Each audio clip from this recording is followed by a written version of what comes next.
back to the feedback, where we have the most unfiltered conversations about anything happening around us. Today I've got a couple of friends with me. I'll let them introduce themselves. Novo? I thought it was ladies first. You did it first. Okay, patriarchy must fall. Yeah, it's Noble right here, and I've got my legal aid, and this well subscribed. So if you want to sue me, go ahead. It's gonna be crazy, and it's a blessing to be having you guys. I'm so excited for him. I'm happy he's gonna be sued. Don't sue me. Hey guys, I'm Mandy. It's like I'm the quiet one. I'll be letting them be crazy. So anyway, no one is allowed to be quiet. This week we are celebrating the 16 days of activism against gender-based violence. Throughout the show I'm going to say GBV because it's a long statement. But then in the... Guys, what is the actual act of activism? Are we activating? Are we activism? Is it awareness? I think it's a combination of awareness and... because this starts on the 25th of November each year and ends on the 10th of December. I think that's too much time just to do awareness. Yeah, that's why I said, are we activating something in our activism? I don't think it's too much time to do awareness because most people go through this like year round, and it's the only time we actually take our time to say, guys, let's talk about it. Let's actually put this out and not be ashamed of it anymore. Okay, so here's a sad thing. I hate to start with sad stories, but then 2 days ago in Gweru, it was reported that a young lady was killed by her boyfriend or fiance who's in the Zimbabwe Air Force. Hey. Oh, I heard the story. The military men are killing people, but I'm joking. He's in the Air Force. He's in the Air Force, and she was killed in a crime of passion because she cheated on him. There was a report, and he was taken into custody and paid bail. But we're gonna follow up on the story. But let's talk about how this is happening during the one time when it's like the height of talk about gender-based violence. I think what hurts me most is it only gets to the news when someone dies. Yeah. You understand? This cannot be the first time this guy has Threatened to kill her, right? Threatened to kill her or laid hands on the girl. So I think society, as we will only start reacting to things when there's a coffin in the casket, and that's the saddest part about people this. Are like shocked. They're like, oh my gosh, this is happening. Whereas someone's life is like every day she gets home, and you know, people are depressed. They're hitting people to take out that feeling so that they have somewhere to let it go, because you know, life is hard right now. But quick question, guys. If you cheat on a man that is like always super angry, what do you expect? Like, it's something that we in our generation, like I always quote millennials as probably the most people that like we don't process it. So this guy is a military guy. He has this man during his training who's screaming in his ear about how much is not so much of a man. He gets home and his girlfriend done cheated on him. It's snitching in the military, I think, because it's crazy. We're making fun of it because if we put a dark cloud, you know, on such days, we then get depressed as well. But this happens all the time, whether someone is military or not. Because as a nation, we're depressed. We just do not accept it because, I'm sorry to say, but I'll say it on camera. Depression is state-funded. Depression is state-funded. That's so deep. Like I had to accept it for a bit. Like depression is state-funded. Politically, if you want to rule people, you have to keep them depressed. This is the thing. Zimbabweans don't know the difference between happiness and relief generally. November last year, we're relieved. We thought we were happy. So if you don't know the difference between you being happy and you being relieved, you'll be depressed, because when you feel some sort of relief, this thing is a hype. This thing is like a drug. There's actually something called the law of scarcity. So what leaders do, it's used in African countries the most, is if you take away something, basic necessities from a people, so this is like water, electricity, when you give it back to them, they'll be very relieved. Because imagine when you walk into a shop and you can buy food for $1 again, you're going to be so happy you forget that that's supposed to be normal. So hold up. I'm going to ask you as an African, and because sometimes the people who make these studies are white people and they start talking about the law of scarcity. Do you really think that our leaders are out here making sure, guys, it's time of the year where we do execute the law of scarcity? They'll do that. They'll do that. Yeah. Okay, so maybe let's talk about something, the effects of gender-based violence on millennials today. The hardest and the harshest is depression. Yes. So, like what you said, that you feel like depression is state-funded in our country, but most of the millennials in the world are depressed. Have some level of depression. They've been diagnosed from mild depression to clinical depression. We know of recently WHP, Pro Kid. Rest in peace, They you know, like they passed away. WHP literally committed suicide because of depression. What's his name? Mac Miller. Mac Miller. Yeah. You know, like it's sad. Yeah, for the millennials is worse though. Sorry, for the millennials is worse. Can I just draw it back? You're a rapper. We just got 3 rappers here, and we're like, these people are committing suicide. You don't even know why I'm drinking what I'm drinking right now. You don't even know why I'm drinking what I'm drinking right now. I think music has to be the most depressing sort of entertainment industry work to be in. Because it's looked down upon. If you just go in front of people and say I'm a rapper, instead of people like uplifting you, they judge you like off the bat. And the effects of making people happy and there's no one to make you happy personally, it's weird, and you get to get public feedback, unlike other people. You know, if you're an accountant, you just go to work and you go back home and you have to deal with one manager. Now with artists, you've got 60,000 fans. That's 60,000 managers who've got a way of telling you what crap. They want. You see, so it's weird. But coming back to the millennials, you see, while the older generation is worried about, you know, the tax and everything, the millennials, they've got their own world. It's called social media. And we've funded them through bundles to get into this world. So since we became a global village, right, this is where we post our best life. So I know my personal life and I go online, then everybody's posting their best life. The only real life I know is my life. I get depressed. You post from the coolest spots, the coolest vehicles, with the coolest dads, eating the coolest food. And I'm just here, I'm trying to figure out how do I forget everyone is faking it as I am. And so I think depressing. The other thing about us as millennials, right? We've grown up in the age where abuse rates are higher, divorce rates are higher. Almost in every family, we're going through so much, and we're still in that age where, especially in Africans, you can't talk about that. If let's say the statistic is like 6 out of 8 girls are raped, but then we don't talk about rape, we don't talk about sex. The gender-based violence thing, it's such a common occurrence, especially in men, even in women. Like both of our sexes are going through it, but we don't talk about it. We just end up keeping it inside, and that's why a lot of people in this day and age are depressed. Okay, so if we didn't, I feel like talking about it is one thing. Again, going back to activism and activating something, to make the things do what things need to be done for them to happen. Yes, the English is like that. You know, what do we have to do for us to actually deal with depression as an effect or as a result of gender-based violence? What do you think? Because you said state funded. Let's deal with the state. What does the state have to do? The first thing is to accept that we're a depressed nation.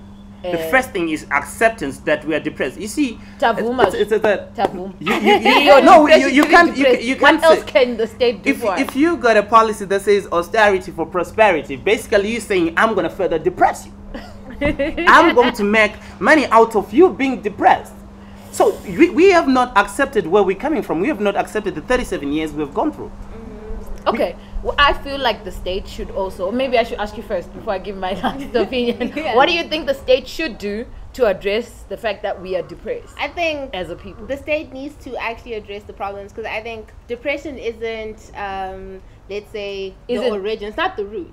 Depression is kind of the stage, but then there's things that are causing it, like people don't have jobs, like we've talked about abuse, the gender-based violence. People need to address those things. The police need to get involved. We need to take women seriously when they say I'm getting beat up at home. Some people will tell you, like, you know, if you're going through something, pray about it. You get taken to church, they lay their hands. That's why we've got this cases of gospel prosperity. Like we're trying to exercise our problems instead of actually dealing with the problem. You know, you can't go to Switzerland and preach some gospel prosperity. I'm going to go extreme before we go on a break. I'm going to go extreme. Okay. I know that people value the right to life, but for every time you threaten an African person to say the punishment, Yakuba sugar, is you getting a beating, half the time you don't steal the sugar because you know you're going to get caught, right? So I still feel that let us not completely expel the death penalty for things such as gender-based violence. Like, if you think you're so powerful to beat another human being to By death, human rights. you must die.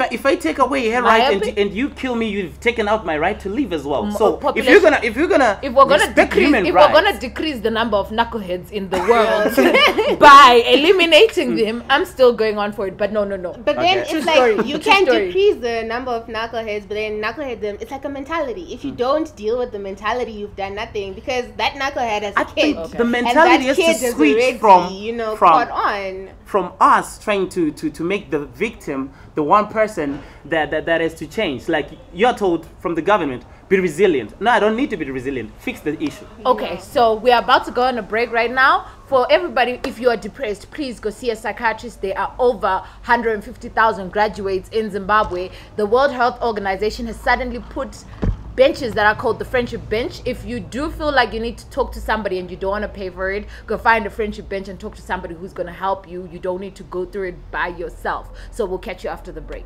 Don't make it a dating site. Out. Well done. Okay, so you are saying that depression is state funded. I feel like you need to go in a little deeper about what do you mean before we like. It's basically hard because we are ruled by politicians, not economists. So politics, then you have to play with numbers, you have to play with emotions, you have to play with people's mindsets. That's basically it. So if you understand what we're going through in Harare right now, we'll say we've got a shortage of fuel, right? And you wonder how your Christmas is going to be. A week before Christmas, we have perfect fuel. And you thank the government for having fuel on Christmas, but you're supposed to have fuel every day. So what happens is they always come up with ways to make us, feel the relief and never the happiness. Okay. So because if you see why we can't have those gay rights and everything, those conversations in Zimbabwe right now, because on that Maslow's hierarchy of needs, we've put it right there. Self-actualization. So we just want to be basic with it. So they keep us there. So you worry about your shelter, your food. How are you gonna? So they make sure we've got such. We live in such a spectrum that we just do not know happiness. Yeah. Okay. We want relief, and relief is good enough. All right. So I hear you on that. So you acknowledge that depression in this country is state funded. Right? Yes. Since we already say it's state funded, I want the state to take some responsibility for it. And what can the state do to relieve? Firstly, I don't even think, we have been told we're resilient. That's the worst thing. To tell your citizens, have you ever had, first world countries say those weird names? America says it all the time. It's weird. Trump tells them America is great, But resilient. no. It's not. It's a great. They say we are example. great people. We are great people. You go anywhere in the world, Zimbabweans are hardworking. know- Like, even if you pay them how much, they are hardworking. That's bad. And we go That's to bad. other countries to be given That's the not a lowest cool jobs thing. because we don't have It's jobs. like- You have people with degrees working in Chicken Inn, guys. Okay, like they've gone to school for 4 years, guys. School is hard. It is hard. I mean, I guess it also ties into the fact that, oh my God, last week there was also another report that tertiary institutions are recording the highest number of suicide rates, Yes. and Yes. depression can cause somebody to commit suicide. Yeah. And somehow we've heard that the police commissioner was saying that they can't exactly mark or record suicide as a crime in Zimbabwe, but it is a necessary statistic for them to collect. Yes, Well, because how do you feel about that? They need to take it seriously. If we're able to take it seriously, we can then save more lives. Because right now, if we're just like it's a white people problem, we're not really taking it seriously. We're not really putting Please the say it again and put the code. it's a white people White people problem. Yeah, so white people, y'all don't get offended. And Y'all don't get again, offended. we were raised. I would like to think we were raised, most of us, by hypocritical parents. Yeah. Because they'll be like, in the end,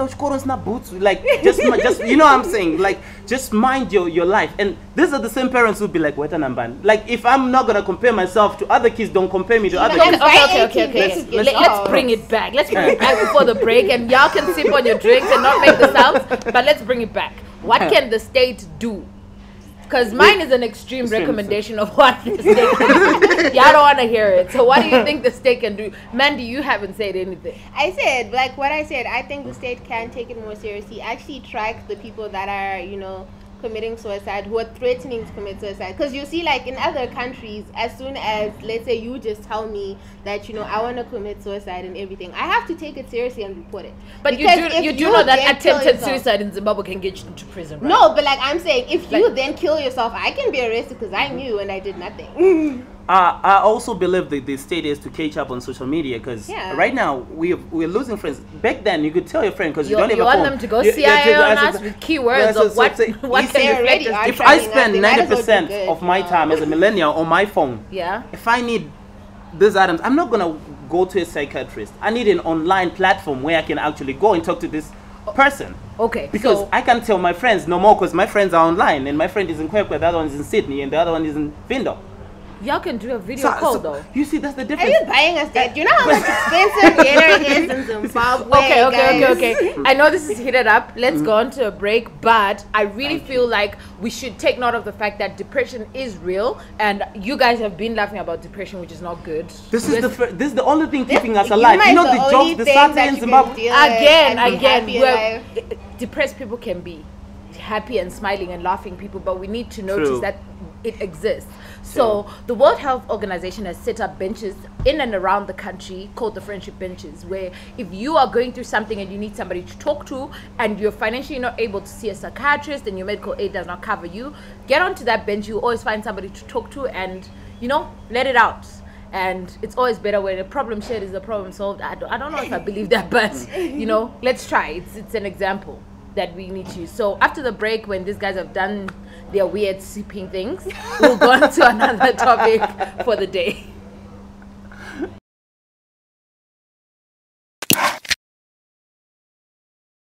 Welcome back to the second and final segment of the feedback. Now we're going to move on to more other depressing things.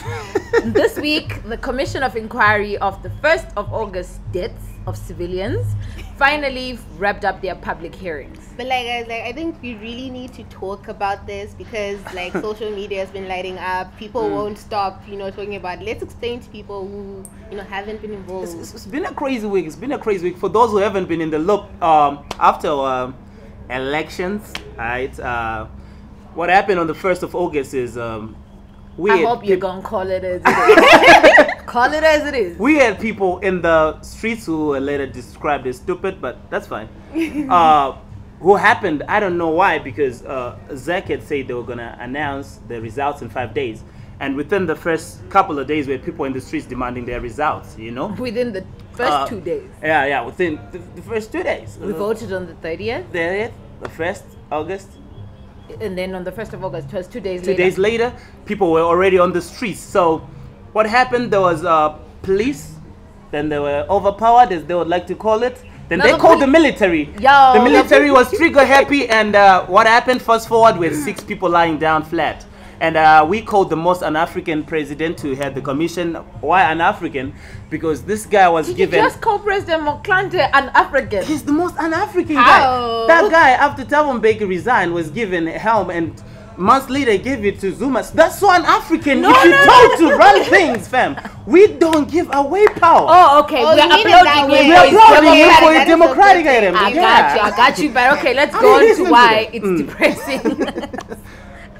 Well done to President Moklante for being an African. But the commission has finished its public hearings. That was fast. Yeah. Can I just talk about the fact that the MDC president goes out and says, y'all went to the streets, that was stupid.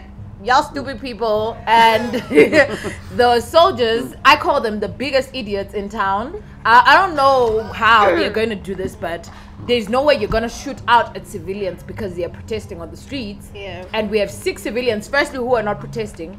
To them, they're saying it's not proven they shot. You know, what do you mean? You've got the former Home Affairs Minister, Dr. Obenpov, saying there were snipers hired by the MDC who shot people. Hold up. Did you see the guy who was in a camouflage suit that we all aren't allowed to wear? That was doing this? The 45-degree guy? Yeah. Did you see that guy? But that was 45 degrees. That guy. Okay, so but he was shooting at somebody or shooting at the sky. If Jesus got hit, then yes, he was shooting at 45 degrees. That's what If you shoot up into the sky, what goes up must what come down. That's basic physics, yeah. You shoot up in the sky and the bullet does not hit anything, it comes back with the same velocity and power. Whoever it hits, it's going to do as if you are shooting them directly.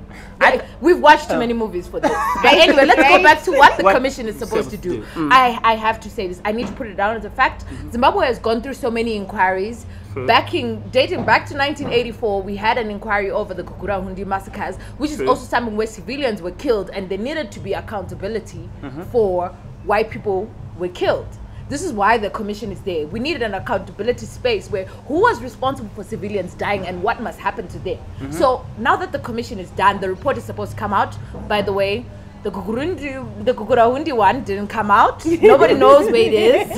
It's still. It came out. It wasn't published. No, it's still. It's still happening. So, do we expect this one to come out and be published? They say on Saturday, 12:30 at the State House. That's when they will publish it, because they say they handed it over to the president and it was going through the GPO printing offices and stuff, government printing offices. So 12:30. So that's our first expectation. It's supposed to actually come out tomorrow. Thankfully, to our social media and state media, it's always lit on TV. We're gonna be hoping that President Motlanthe is going to be presenting his commission. But let's go back again. Okay, so the commission has done its public hearings and closed out. They've been given video recordings. They've been given written statements about the 1st of August. Let's talk about the ones that we saw. Thank you, God, for social media. We all had some time on the TV watching everyone who gave their testimony for public hearings. Who was your favorite? Wow, it's hard to pick. To me, the whole commission was a deja vu of the Concord. There was guys grandstanding and playing for the gallery, and guys who knew how to get a win. And I don't expect like there's gonna be difference in the outcome. Okay, Mandy, who was your favorite? He doesn't want to pick his favorite. Who was your favorite? I personally liked the Nganga who came up and he was talking about Daharo Teswa. Maybe he has something to say. Maybe his dreams are gonna actually help us as a country. But how did that guy how did that guy get into the commission? Because we've got someone like the public hearing as public as public the word means. But Justina Mkoko was denied access, and she had visuals to back a claim. She wrote a letter on the 22nd of October, I think. She wanted to be there. Then we've got this retired colonel who was abducted on a Sunday when he was supposed to testify on a Monday. Then ran off, Hey, you understand? One thing that I noticed about the commission, and we put Nganga there to freestyle. I like how countries now sound like how do you put Nganga when officially? No, but okay, so let's talk about this. My favorite was Linda Masarira. She had a lot of assertions and claims, and had very little, if no, evidence to what. She said a lot of things about MDC being trained in. Was it Belgium or something to be spies and done been shooting people, and then being arsonists? Let me be clear. I'm not a MDC fan. You know what I mean? I know what happened on the 1st of August.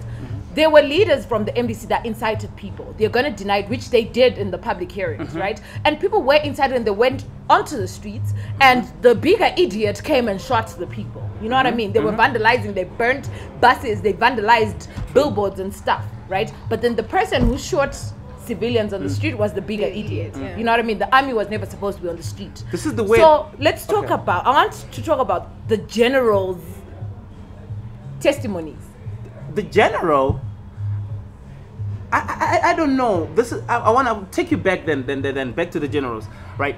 I don't get it. How many journalists, local journalists, were given privileges of being accredited for the exact item? As many as the room can but contain. We only had one guy. We only had one guy who happens to be a friend of mine. Maynard Manure testified, and if you check all the videos, right, that we used to criticize his assertions or back them up are his.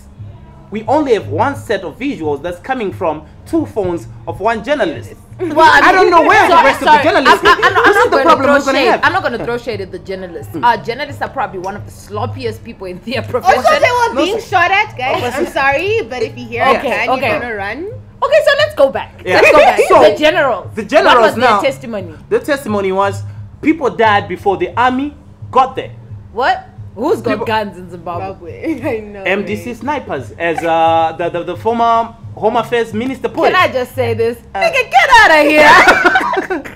So that because the general then says that we don't know much about guns. That guy was shooting at 45 degrees. Let's just talk about the general saying 45 degrees, guys. Sorry, guys. Physics. We watch a lot of action movies. If you shoot into the air, actually, and then the bullet doesn't hit anything that is obstructing its way, so it's physics, right? You shoot up. Physics says what goes up must what? Must come down. And when it comes down, it uses the same velocity and gravity pulling it. If it lands on any obstruction on the ground, but nobody had a wound on the skull. No, but yeah. So 45 degree. And let's talk about the videos, guys. I mean, they were like, this is not. I mean, up, down, person. Okay, so guys, 45 degrees is still up. Let's just do that. But let's go back. To me, the generals were not convincing, because one thing that I know about the army is that there is no soldier that executes anything without being given a command. Yes. Those soldiers do not go rogue and be like, oh my gosh, people are protesting, let's pick up our guns and go shoot people. You know, I feel like they didn't do justice to the commission, and if an African president did not see that, I'll be very worried.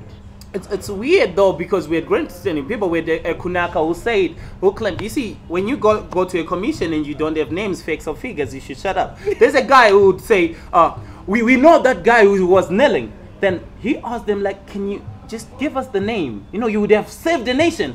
He couldn't be like, but Kumaren Kwabo, they know, like, Kumaren Kwabo Kupi. You understand? But this is a guy who's talking a lot. Let's talk about the guy who had facts and figures that had nothing to do with the commission. No. I want to give it to our former Minister of Finance, Tendai Biti. He had a whole lot to say, a whole lot of facts to say, like he was in a rally. He didn't talk about the fact that when he said the things that he said on the 31st of July, he was inciting people to go on the streets. He did talk about the fact that we will die for the vote. We know that we have won. And if they announce anything that is not our result, it means that we've been cheated. So go on the streets and defend your vote. But then even if someone says we will die for the vote, does he give you the right to kill them? No. But so you knew that the other more idiot is gonna come and kill you, but right? I'm just saying the other more idiot is accountable. Because like, even if you come to me right now and you're like, Mandy, if you do this, man, like I will die for it or whatever, then I'm like, cool, die. Like, come on. Okay. What hurts most? So wait. So we're not going to talk about the fact that somebody incited people to go on the streets and be violent. The people who were incited went on the streets and they did become violent. And then comes the bigger idiot, the army. I'll say this, please don't come and abduct me in my house. But the army has people shooting at civilians that die. This process spells stupidity to the end. The only thing that's not stupid is the fact that people died. And the very this gets to my heart now.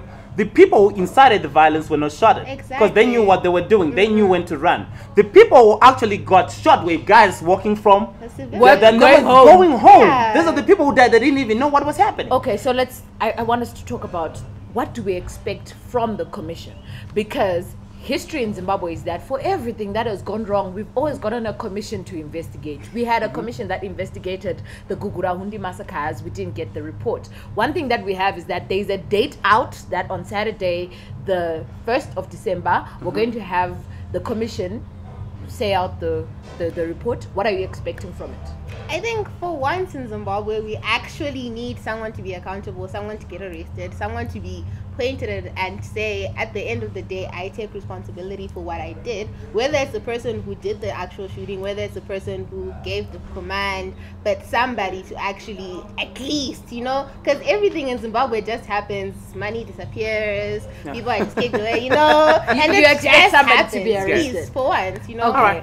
All right. What I would expect myself is, you know, these guys are having their legitimacy issues. You get it? Like, that's the reason now we've got, you know, inquests showing live on ZTV. We've got some concord going on, you know, so everybody feels involved. So I think we're gonna see a bit of people being arrested. I don't think we'll be lucky enough for convictions though.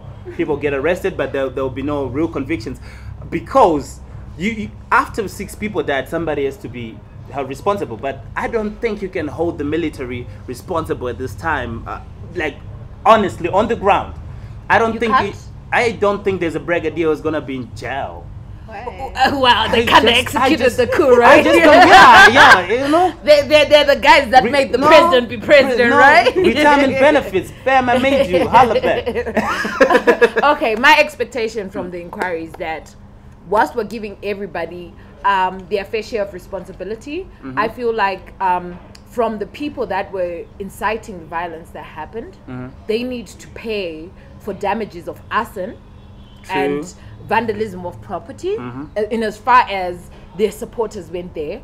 For the army killing people on the streets, from the soldier that shot at, there's that one guy, I mean, social media has his name. Unfortunately, I'm also being that guy who didn't have names, facts and numbers. But social media has the name of the soldier that did that. Some people know him, right? That guy must be held responsible. And I'm surprised why he didn't answer to the commission. But since his name is the known, spokesperson said we couldn't call him, and that was it. And he said, I'm not taking any and the spokesperson to the commission, and he was not taking further questions. But this is the weird thing that while we're rounding up, the MDC would never say, yes, we told people to go on the streets. So the army would never, but the army again will never say we shot people. Let's talk about this. Y'all saw the Jecha moment, right? Y'all saw the Jecha moment. Like, I'm totally in the way. When they asked, Kudira Jecha, what does it mean? I'm like, the guy, you know, because I needed to understand, right? And then President Nelson Chamisa of the MDC, not of the Republic of Zimbabwe. I know y'all want to call him your president. Y'all can do that. But he then says, you don't pour sand into sadza that is not finished being cooked. Yet, former Finance Minister Tendai Biti says, yeah, 2 days after elections, and we haven't gotten to the part where ZEC needs to announce, we know that we have won the election. Now let's go on the streets and defend. Why was the former Finance Minister pouring Jecha into an unfinished product? I think Chamisa said all that thing, but he was on BT's side. He said that to you know, it's presidential now. Just like calling people stupid, you just put yourself in a position where you don't go to jail. The same way that yesterday during the demonstration here, the bulletproof and everybody else didn't. You shelter yourself as a president. Do you see? It keeps happening. Then this should be something for the commission. If the leader of the people that can incite them to go on the streets is willing to wear a bulletproof vest and let his people go without the bulletproof vest, he knows that his people are going to die. You see? Are we being played for fools? But the actual thing again is he's not killing people. Exactly. There are people killing people out there. So we have to get the killers first. Yeah, because honestly speaking, we have to get to the killers. Many demonstrations in Zimbabwe over the years. And you can say, for me to be in a position to be wearing these things, that means I'm not safe in my own land. Country, and that's the bad thing. Okay, so that being said, of the many things that depress us, may the Commission of Inquiry report, please. Joe, guys, you'll never believe this. We can talk all day as millennials do, but we gotta get to the end of the show. I gotta love you and leave you, but next week we're gonna be back with the feedback. So today's show, we've really spoken a lot about depression being an effect of gender-based violence, and we're still in the 16 days of activism against GBV.